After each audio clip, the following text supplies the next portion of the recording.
রাজারহাটের জ্যাংরা ঘোষপাড়ায় শোকের ছায়া, একসঙ্গে দুজন জলে ডুবে মারা গেলেন। 2-2.5 ঘন্টা হয়ে যাচ্ছে বাড়ি ফিরছেন না গুড্ডু, সৌম্য।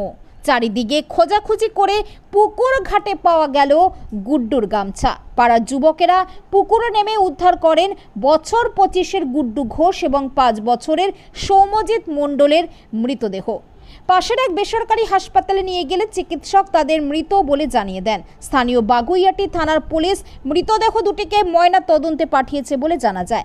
স্থানীয় সূত্রে জানা গিয়েছে, ঘোষপাড়ার ওই পুকুরে অনেকেই স্নান করেন। আজ দুপুরে মুষলধারে বৃষ্টি হচ্ছিল, সেই সময় আর কেউ পুকুর ঘাটে ছিলেন না। একসঙ্গে দুজন কি করে জলে ডুবে মারা গেলেন তার তদন্তে নেমেছে পুলিশ। তরকারি করেছি, কালকে বোনেরা রাখি পরিয়েছে, মিষ্টি ছিল, খেয়েছে। খেয়ে দিয়ে বলছে, মা আমি চান করতে যাচ্ছি। আর একজনদের গাড়ি মোছে, বলছে আমি গাড়ি মুছবো। আমি যদি এখন গাড়ি মুছ, পরে মুছতে হবে না। বলে না আমি চান করতে যাচ্ছি। বলে ওই যে বেরিয়েছে, আমি একটু শুয়েছিলাম, শুয়ে চোখ লেগে গেছে। তারপর আমার ছেলেটা কেন এখন এলো না। এবার গেছে পুকুর ধারে গিয়ে পুকুরের দিকে তাকিয়ে আছি, ও ভেসে ওঠেনি, কিচ্ছু হয়নি। ভেসে উঠলে না, লোক 5টা লোক দেখে আমি তাকে তোলার চেষ্টা করতাম, ও নিচেই ছিল। এবার ওর গামছা নিয়ে গেছে, গামছাটা সিঁড়ির চাতালে পড়েছিল। ওর বাবা বলছে, এ দেখো আমাদের গামছা। আছে না, আমাদের কেন, তাহলে অন্য লোকের গামছা।